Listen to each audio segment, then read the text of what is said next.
Welcome to channel 5 news. Kavali పట్టణంలోని Telugu Desam party కార్యాలయంలో శనివారం ముఖ్యమంత్రి సహాయనిధి సీఎంఆర్ఎఫ్ 37వ విడత చెక్కుల పంపిణీ కార్యక్రమం నిర్వహించారు. కావలి ఎమ్మెల్యే కావ్య కృష్ణారెడ్డి కూటమి నేతలతో కలిసి 62 మంది లబ్ధిదారులకు 30,79,440 రూపాయల విలువైన ముఖ్యమంత్రి సహాయనిధి చెక్కులను అందజేశారు. రాష్ట్ర ముఖ్యమంత్రి నారా చంద్రబాబు నాయుడు ఆశీస్సులు, మార్గదర్శకత్వంలో పేద ప్రజలకు అండగా నిలిచే సంక్షేమ పాలన కొనసాగుతోందన్నారు. రాజకీయ పార్టీలతో సంబంధం లేకుండా అనారోగ్యంతో బాధపడుతున్న ప్రతి పేద కుటుంబానికి ముఖ్యమంత్రి సహాయనిధి ద్వారా ఆర్థిక భరోసా కల్పిస్తున్నామని పేర్కొన్నారు. కావలి నియోజకవర్గంపై ప్రత్యేక దృష్టి సారించి ఇంత పెద్ద మొత్తంలో నిధులు విడుదల చేస్తున్న ముఖ్యమంత్రి చంద్రబాబు నాయుడుకు ప్రజల తరఫున కృతజ్ఞతలు తెలియజేస్తున్నామని ఎమ్మెల్యే అన్నారు. ముఖ్యమంత్రి చంద్రబాబు నాయుడు పేదల ఆరోగ్య భద్రతకు అత్యంత ప్రాధాన్యత ఇస్తున్నారని, ఆ దిశగా మరిన్ని సంక్షేమ పథకాలను అమలు చేసేందుకు ప్రభుత్వం కృషి చేస్తోందన్నారు. ప్రజలకు అవసరమైన ప్రతి సందర్భంలో ప్రభుత్వం అండగా ఉంటుందని, కష్టాల్లో ఉన్న ప్రతి కుటుంబానికి తాను అందుబాటులో ఉంటానని ఎమ్మెల్యే హామీ ఇచ్చారు. అలాగే ప్రజల అభివృద్ధి, సంక్షేమమే తన లక్ష్యమని, ఎమ్మెల్యేగా అవకాశం కల్పించిన కావలి ప్రజల విశ్వాసాన్ని నిలబెట్టుకునే విధంగా నిరంతరం సేవలు అందిస్తానని తెలిపారు. మీ అందరికీ ఆరోగ్యం బాగుండాలని, వివిధ కారణాల వల్ల మీకు జరిగినటువంటి ఇబ్బందుల నుంచి ఆర్థికంగా మిమ్మల్ని ఆదుకోవాలని మన రాష్ట్ర ముఖ్యమంత్రి వర్యులు శ్రీ నారా చంద్రబాబు నాయుడు గారు మీ అందరికీ తోడుగా, మా అందరికీ అండగా ఈరోజు నిరంతరం కూడా మన నియోజకవర్గాన్ని అభివృద్ధి పరుస్తూ ప్రతి ఒక్కరికి కూడా ఏదో విధంగా ఆదుకోవాలని తపన పడుతూ ఈ రోజున ఎవరైతే హాస్పిటల్ పాలయ్యి ఆర్థిక ఇబ్బందులు ఎదుర్కొన్నారో వారి అందరికీ కూడా ఆ ఇంటి తండ్రిగా ఈరోజు మన ముఖ్యమంత్రి గారు మనకి ఆర్థిక సహాయం అందిస్తున్నటువంటి పరిస్థితుల్లో వారికి ఈ సందర్భంగా కావలి నియోజకవర్గ ప్రజానీకం తరపున ధన్యవాదాలు తెలియజేస్తూ, వారి చల్లని నీడలో ఈ రాష్ట్రం ఇంకా అభివృద్ధి చెందుతుందని, ప్రతి ఒక్కరు కూడా ఆరోగ్యవంతులుగా ఉండటం కోసం వారు చేసేటువంటి ప్రతి పనికి ఆ దేవుని ఆశీస్సులు ఎప్పుడు కూడా ఆయనకు ఉండాలని, ఆయన నీడలో మనం అందరం కూడా అభివృద్ధి చెందాలని ఆ మహానుభావుని మనందరం కూడా తలుసుకుంటూ ఈ రోజున ఈ సీఎంఆర్ కార్యక్రమాలు ముఖ్యమంత్రి సహాయ నిధి నుంచి ఈరోజు మీ అందరికి కూడా రిలీఫ్ అందించేందుకు దాదాపు 62 మందికి 30 లక్షల రూపాయల వరకు ఈ రోజున మీకు చెక్కుల రూపాయలు ఇవ్వడం జరిగింది. ఈ ఒక్క నెలలోనే మొన్న 18వ తేదీ ఒక 61 మందికి అందించడం, ఈ రోజున ఒక 62 మందికి, అంటే ఈ ఒక్క నెలలోనే దాదాపు 123 మందికి ఈరోజు చెక్కులు పంపిణీ చేస్తున్నారు. మన నియోజకవర్గంలో 120 మంది అంటే ఇలా రాష్ట్రంలో అన్ని నియోజకవర్గాల్లో ఇంకా ఎన్ని చెక్కులు ఇచ్చుంటారో ఒక్కసారి ఆలోచించండి. ఈ రోజున రాష్ట్రం అప్పుల పాలైంది. నిజంగా ఈ రోజున 1వ తేదీ పెన్షన్, ఈరోజు మొన్ననే రైతుకి అన్నదాత సుఖీభవ, రేపు వచ్చే 1వ వారంలో తల్లికి వందనం కింద ఎంతమంది బిడ్డలుంటే అంతమందికి 13,000 రూపాయలు వేసే పరిస్థితి. ఇవన్నీ వేస్తూ ఈరోజు ఒక్కసారి చూస్తే మీ గ్రామాల్లో, మీ ప్రాంతాల్లో ఉన్నటువంటి రోడ్లన్నింటినీ కూడా ఈరోజు గుంటలు లేకుండా రోడ్లన్నింటినీ కూడా ఈరోజు పరిష్కారం చేయడం జరుగుతుంది. ఇంకా కొన్ని ప్రాంతాల్లో కొత్త రోడ్లు వేస్తున్నాం. గ్రామాల్లోకి వచ్చే సిమెంట్ రోడ్లు ఈరోజు చాలా ప్రాంతాల్లో సిమెంట్ రోడ్లు జరుగుతున్నాయి. గత 5 సంవత్సరాలలో ఒక్కసారి ఇవన్నీ మీరు నెమరు వేసుకోవాలి. గత 5 సంవత్సరాల్లో ఏ గ్రామాలైనా సిమెంట్ రోడ్లు వేశారా? గత 5 సంవత్సరాల్లో సీఎం రిలీఫ్ ఫండ్ ఈ విధంగా ఇచ్చారా? గత 5 సంవత్సరాల్లో అన్నదాత సుఖీభవ కింద ప్రతి కుటుంబానికి 20,000 రూపాయలు ఇవ్వడం జరిగిందా? లేదంటే తల్లికి వందనం కింద ఎంతమంది బిడ్డలుంటే అంతమందికి 15,000 రూపాయలు ఇవ్వడం జరిగిందా? పిల్లలందరికీ యూనిఫామ్లు కానీ, షూలు కానీ, బుక్స్ కానీ, సాక్సులు కానీ అన్నీ కూడా ఇవ్వటం జరిగిందా? ఇచ్చినటువంటి వాటిలో నాణ్యతగా ఉన్నాయా? ఇవన్నీ కూడా మీరు కూడా ఆలోచించాలి.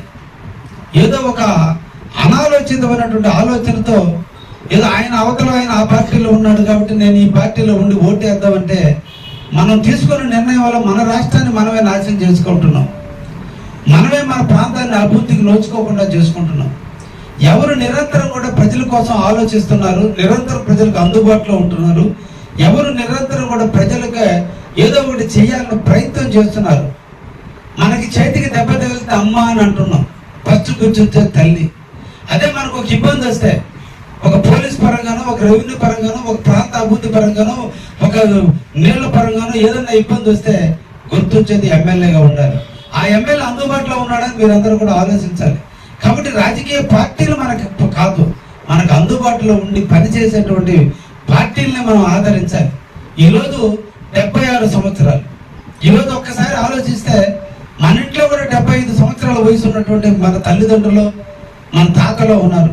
ఒక్కసారి మనోళ్ళు ఇంట్లో ఏం చేస్తున్నారో ఒక్కసారి ఆలోచించండి. కానీ ఈరోజు రాష్ట్ర ముఖ్యమంత్రి శ్రీ నారా చంద్రబాబు నాయుడు 76 ఏళ్ల వయసులో రోజుకు 16 గంటల పాటు ఈ రాష్ట్రం కోసం తపన పడుతున్నాడు.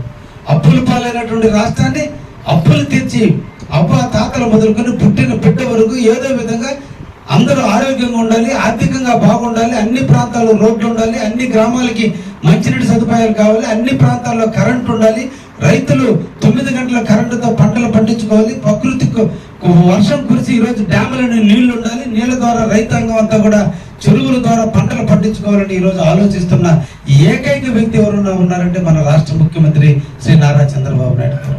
మనం ఆలోచించాలి. ఒక ఓటు, ఉచితంగా వచ్చిన ఒక ఓటు క్యూలో నిలబడి 1 గంట 2 గంటలు నిలబడి ఓటు వేసేటప్పుడు ఒక్కసారి మనం ఆలోచించాలి. ఊర్లో ఆయనకు నాకు పడదు కాబట్టి ఆయన అటు ఉన్నాడు కాబట్టి ఇటు ఉంటాను కాదు. ఈ రోజు మనం తీసుకునే నిర్ణయం, మనం ఆలోచించే విధానం, మనం తీసుకునే తప్పుడు నిర్ణయం 5 సంవత్సరాలు మన శాపం కాకూడదు. ఈరోజు మాకు ఓట్లు లేవు, ఇప్పుడు మాకు అవసరం లేదు, కానీ ఈ రోజు కూడా మేము 24 గంటలు ప్రజల కోసం పనిచేస్తున్నాం అంటే అక్కడ ముఖ్యమంత్రి మా చేత ఈ విధంగా పని చేపిస్తున్నాడు.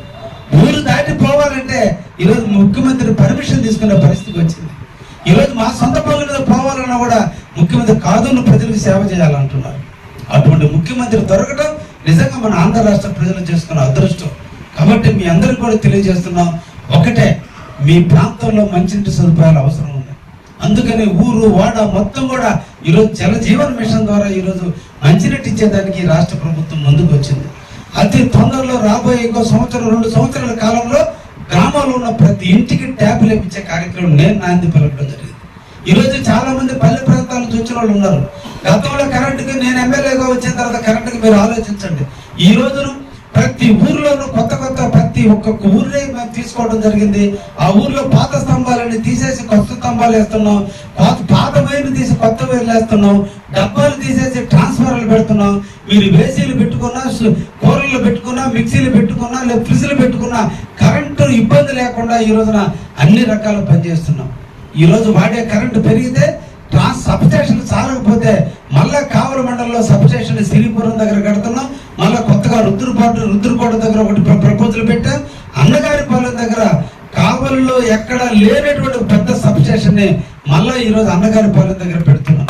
ఈ రోజు మళ్ళీ అల్లూరులో ఒక సబ్స్టేషన్ ప్రపోజల్ పెట్టాం, కొండపెట్టుకుంటలో ఒక సబ్స్టేషన్ ప్రపోజల్ పెట్టాం, చెన్నూరు దగ్గర ఒక సబ్స్టేషన్ పెట్టి దాదాపు 5-6 ప్రాంతాల్లో మళ్ళా సబ్స్టేషన్లు పెట్టి ప్రజలకి ఈరోజు నాణ్యమైన కరెంట్ ఇవ్వాలి, రైతాంగానికి 9 గంటల కరెంట్ ఇవ్వాలి. పల్లెటూరులో ఉన్నటువంటి వాళ్ళు కరెంట్ లేకపోతే 1 నిమిషం కూర్చోలేని పరిస్థితిలో ఉన్నారు. కాబట్టి 24 గంటల వాళ్ళ కరెంట్ ఇచ్చే కార్యక్రమానికి మన ముఖ్యమంత్రి శ్రీ నారా చంద్రబాబు నాయుడు వచ్చిన తర్వాత జరుగుతుంది. గతంలో మీరు చూశారు, బళ్ళ మీద పోతుంటే ఎప్పుడు గోతులో పడతామో, ఎక్కడ కాలు ఇరుగుతుందో, ఎక్కడ నడువులు పట్టేస్తామో, ఎక్కడ నడువులు ఇరుగుతున్న పరిస్థితి ఉండేది. ఈ రోజు మన ముఖ్యమంత్రి శ్రీ నారా చంద్రబాబు నాయుడు వచ్చిన తర్వాత అన్ని గుంటలు పోడ్చడం జరిగింది. ఒక్కొక్క ప్రాంతానికి ఈ రోజు రోడ్లు వేయటం జరుగుతుంది. ఈ రోజు తిప్ప మొదలుకొని దోగల మీదుగా, జగ్గపల్లి గూడూరు మీదుగా, మనుగోలు పాడు మీదుగా ఈ రోజు దుండిగి వరకు 3.5 కోట్ల రూపాయలు పెట్టి ఈ రోజు రోడ్డు శాంక్షన్ చేయించాం.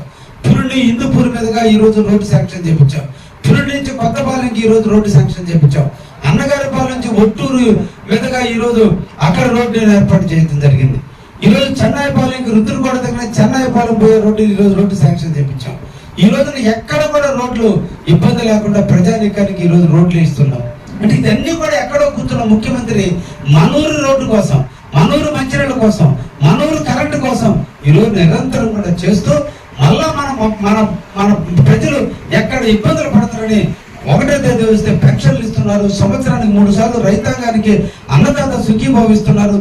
బిడ్డలు చదివించుకోవడం కోసం ఈరోజు ప్రతి తల్లు లాక్కుండా 13,000 రూపాయలు, స్కూల్ మెయింటెనెన్స్ కోసం 2,000 రూపాయలు కలిపి 15,000 రూపాయలు ఇస్తున్నారు. ఇవన్నీ ఇస్తున్నప్పుడు మనందరూ కూడా ఆలోచించాల్సింది. ఒక్కసారి ఆలోచించండి, ఎప్పుడైనా 2 పంటలు మనకి కావలి నియోజకవర్గంలో మనం చవి చూసామా? జగదత్తి మండలం కానీ, భోగోలు మండలం కానీ, కావలి మండలంలో ఈరోజు 2 పంటలు రైతాంగం వేసుకోవడానికి ముందుకు వస్తే నీళ్ళు ఇవ్వడానికి ఈరోజు మేము సిద్ధంగా ఉన్నాం. ఎందుకంటే రాజు మంచివాడైతే ఆ రాజ్యం సుభిక్షంగా ఉంటుంది, రాజు మంచివాడైతే ఆ ప్రాంతం సస్యశ్యామలం అవుతుంది.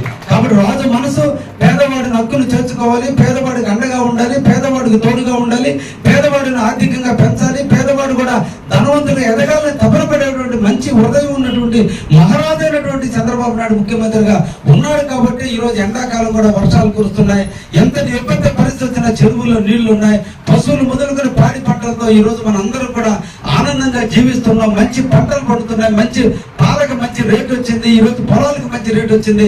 ఈరోజు ప్రాన్ కల్చర్ మొదలు చేపల మొదలు వరి ఈరోజు 30,000 రూపాయల పుట్లు ఉంది. ఎక్కడ పట్టినా ఈరోజు సస్యశ్యామలం ఉంది, రైతాంగం అంతా 2 పంటలు పండించుకుంటున్నాయి. వీటన్నిటికీ కారణం ఒకే ఒక వ్యక్తి, శ్రీ నారా చంద్రబాబు నాయుడు.